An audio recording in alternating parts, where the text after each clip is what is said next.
बिस्मिल्लाहिर्रहमानिर्रहीम। ये वीडियो कुरान मजीद की सूरतों के तारुफ के सिलसिले में सूरह नंबर 36 सूरह यासीन के तारुफ पर मबनी है।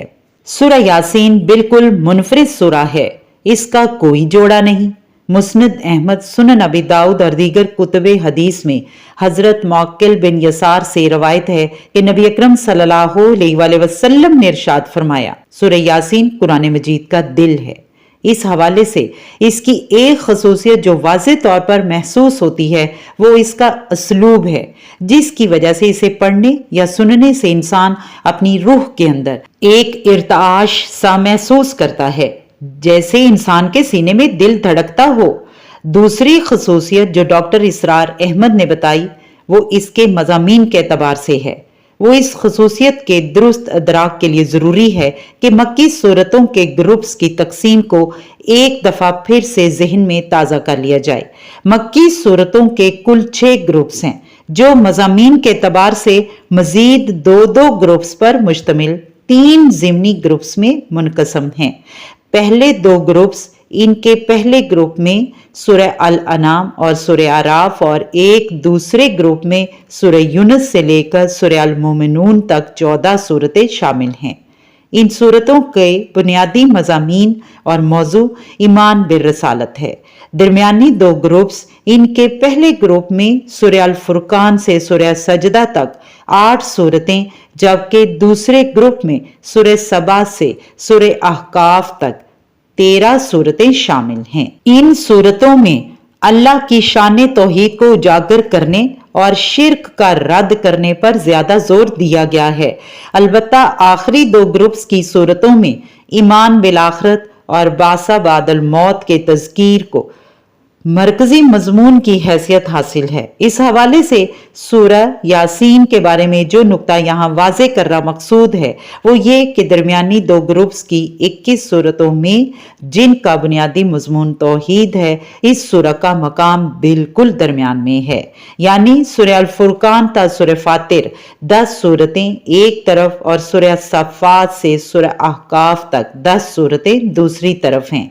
इनके दरमियान में सूरह यासीन है। गोया तौहीद के मजमून के हामिल सूरतों का मकाम मक्की सूरतों के वस्त में है और फिर इन सूरतों के ऐन वस्त में सूरह यासीन को रखा गया है। दूसरे अल्फाज में कुरान का बुनियादी मजमून तौहीद है और इस मजमून की हामिल सूरतों में मकाम के एतबार से इस सूरत को गोया मरकजी हैसियत हासिल है। कल्बुल कुरान होने के हवाले से सूरह यासीन के बारे में एक खास नुक्ता ये भी है कि मुसहिफ के अंदर इसका मकाम इंसानी जिस्म में दिल के मकाम से मुशाबा है, यानी ऐन दरमियान से थोड़ा हटकर एक सिमत में। इस सूरह का नाम आगाज ही के 2 हरफों को इस सूरह का नाम करार दिया गया है। ज़माना नज़ूल, अंदाज़े बयान पर गौर करने से महसूस होता है कि सूरत का नज़ूल या तो मक्का के दौरे मतवसत का आखिरी ज़माना है या फिर ये ज़माना क़याम मक्का के आखिरी दौर की सूरतों में से है।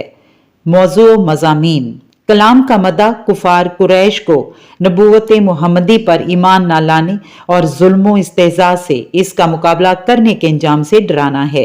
इसमें अंदाज का पहलू गालिब और नुमाया है, मगर बार बार अंदाज के साथ इस्तदलाल से तफहीम भी की गई है। इस्तदलाल 3 अमूर पर किया गया है, तौहीद पर असारे कायनात और अक्ले आम से, और आखिरत पर असारे कायनात और अक्ले आम और खुद इंसान के अपने वजूद से, और रसालत मुहम्मदी की सदाकत पर इस बात से कि आप तबलीग रसालत में ये सारी मुशक्कत महज बेगर्जाना बर्दाश्त कर रहे हैं, और इस अमर से कि जिन बातों की तरफ आप लोगों को दावत दे रहे थे वो सरासर माकूल थीं और इन्हें कबूल करने में लोगों का अपना भला था। इस इस्तदलाल की कुव्वत पर ज़िज्र तौबीख और मलामत व तंबीह के मज़ामीन नहायत ज़ोरदार तरीके से बार बार इरशाद हुए हैं, ताकि दिलों के किफल टूटें और जिनके अंदर कबूल हक की थोड़ी सी सलाहियत भी हो वो मुतासर हुए बगैर ना रह सकें। इमाम अहमद ابو داؤد، نسائی، ابن ماجہ اور طبرانی وغیرہ نے معقل بن یسار سے روایت کیا ہے کہ نبی کریم صلی اللہ علیہ وآلہ وسلم نے سورہ یاسین کو قلب القرآن یعنی قرآن کا دل قرار دیا ہے۔ یہ اس طرح کی تشبیہ ہے جس طرح سورہ فاتحہ کو ام القرآن قرار دیا ہے۔ فاتحہ کو ام القرآن قرار دینے کی وجہ یہ ہے کہ اس میں قرآن مجید کی پوری تعلیم کا خلاصہ آ گیا ہے۔ یاسین کو قرآن کا دل اس لیے قرار دیا گیا ہے کہ وہ قرآن کی دعوت کو نہایت ہی پرزور طریقے سے پیش کرتی ہے، جس میں جمود ٹوٹتا اور روح میں حرکت پیدا ہوتی ہے۔ انہی حضرت معقل بن یسار سے امام احمد، ابو داؤد اور ابن ماجہ نے یہ روایت بھی نقل کی ہے کہ رسول اللہ صلی اللہ علیہ وآلہ وسلم نے فرمایا کہ اپنے مرنے والوں پر سورہ یاسین پڑھا کرو۔ اس کی مصلحت یہ ہے کہ مرتے وقت مسلمان کے ذہن میں نہ صرف یہ کہ تمام اسلامی عقائد تازہ ہو جائیں بلکہ خصوصیت کے ساتھ اس کے سامنے عالم آخرت کا پورا نقشہ بھی آ جائے اور وہ جان لے کہ حیات دنیا کی منزل سے گزر کر اب آگے کن منزلوں سے اس کو واسطہ پڑے گا۔ اس مصلحت کی تکمیل کے لیے مناسب یہ معلوم ہوتا ہے کہ غیر عربی دار آدمی کو سورہ یاسین سنانے کے ساتھ اس کا ترجمہ بھی سنایا جائے تاکہ تذکیر کا حق پوری طرح ادا ہو جائے۔ اسی کے ساتھ یہاں ویڈیو اختتام پذیر ہوتی ہے۔ اللہ رب العزت سے دعا ہے کہ اے اللہ تو ہمیں موت حالت ایمان میں دے اور مرتے دم ہمارے زبان پر کلمہ شہادت جاری ہو۔ آمین یا ربی۔